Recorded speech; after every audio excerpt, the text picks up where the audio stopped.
Welcome back to the Daily Dose, brought to you by Velocity Technologies. I'm Angelo, broadcasting from our Tempe, Arizona office.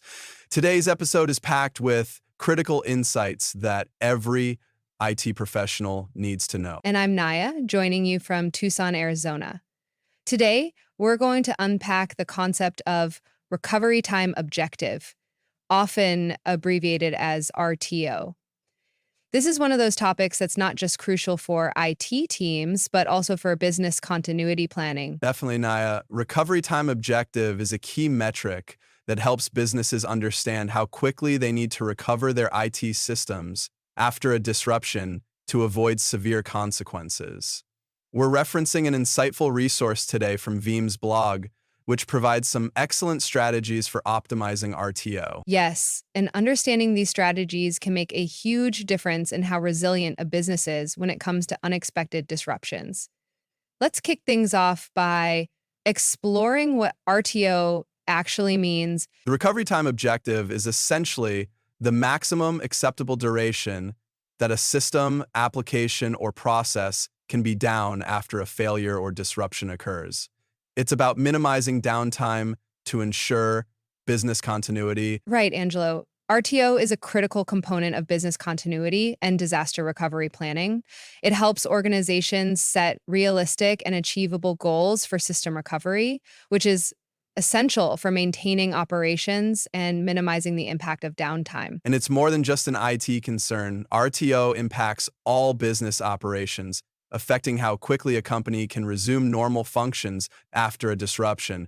This makes it crucial for businesses of all sizes and industries. Let's talk about the factors that influence RTO.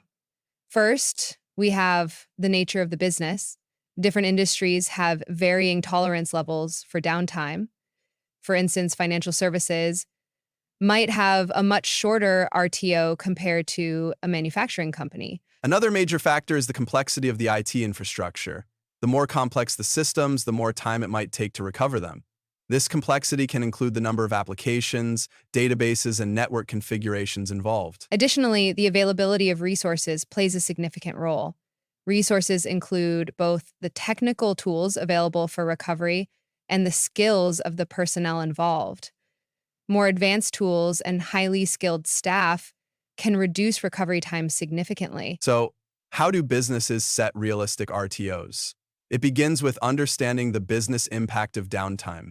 Companies need to identify which systems and processes are critical and prioritize them in their recovery planning.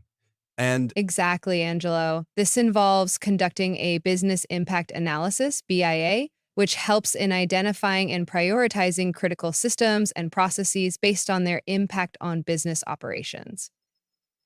once critical systems are identified, the next step is to establish acceptable downtime for each system. This is based on factors like revenue loss, customer dissatisfaction, and legal or regulatory repercussions. Yeah. Let's discuss some strategies businesses can use to achieve optimal RTO. One effective approach is data redundancy. Having backups and replicas of critical data stored in multiple locations ensures that data can be quickly restored when needed. Another strategy is automation in recovery processes. Automation tools can significantly reduce recovery time by streamlining processes, reducing the scope for human error, and increasing overall efficiency. And there's also the importance of regular testing. Regularly testing recovery plans ensures that they are effective and that staff are familiar with the procedures, which can reduce recovery time during an actual event. Let's not forget the tools and technologies that can support RTO.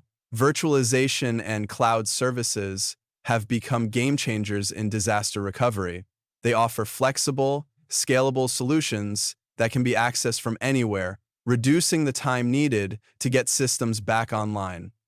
4. Yes, and disaster recovery as a service is another valuable tool. It offers off-site recovery of critical IT assets, providing a quick and efficient way to restore operations. Additionally, using advanced monitoring and alerting systems can help detect issues early allowing for faster response times and reducing overall downtime. Meeting RTOs can be challenging. One common issue is underestimating the complexity of recovery. Businesses often focus on the technology, but forget to consider the processes and people involved in recovery efforts. My goodness. Resource constraints can also pose a challenge. Limited budgets, insufficient staffing, or lack of appropriate tools can hinder efforts to meet recovery objectives. And let's not overlook the potential for human error.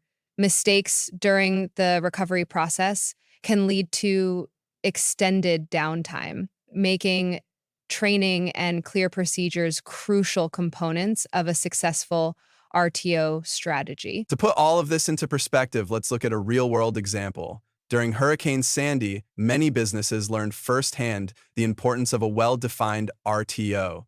Companies with robust recovery strategies were able to resume operations much quicker than those without. Indeed, Angelo. Another example is the financial industry, where even a few minutes of downtime can result in substantial financial losses. These businesses often invest heavily in achieving the shortest possible RTO to maintain competitive advantage and customer trust. As technology continues to evolve, so do the strategies for optimizing RTO. We're seeing increased use of artificial intelligence and machine learning to predict failures and automate responses, potentially reducing recovery times even further. Yes, and the move towards more integrated, holistic approaches to business continuity and disaster recovery rather than siloed IT strategies is also a significant trend. This can lead to more comprehensive and effective recovery strategies. In summary, recovery time objective is a crucial component of any business continuity and disaster recovery plan. By understanding and implementing the right strategies, businesses can minimize downtime and mitigate the impacts of disruptions. Absolutely, Angelo. For those looking to enhance their RTO strategies, partnering with a trusted technology provider can be a game changer. Speaking of trusted providers, a quick word about our sponsor, Velocity Technologies. With over 2 decades of experience in IT solutions, Velocity Technologies is dedicated to helping businesses optimize their IT operations. Whether it's data management, disaster recovery, or cybersecurity, they have the expertise to support your needs. Visit velocitytechon.org for more information. Hello! That's all for today's episode of The Daily Dose. Stay tuned for more insights and discussions on crucial IT topics. Thanks for listening. Thanks for joining us. Until next time, stay informed and stay prepared.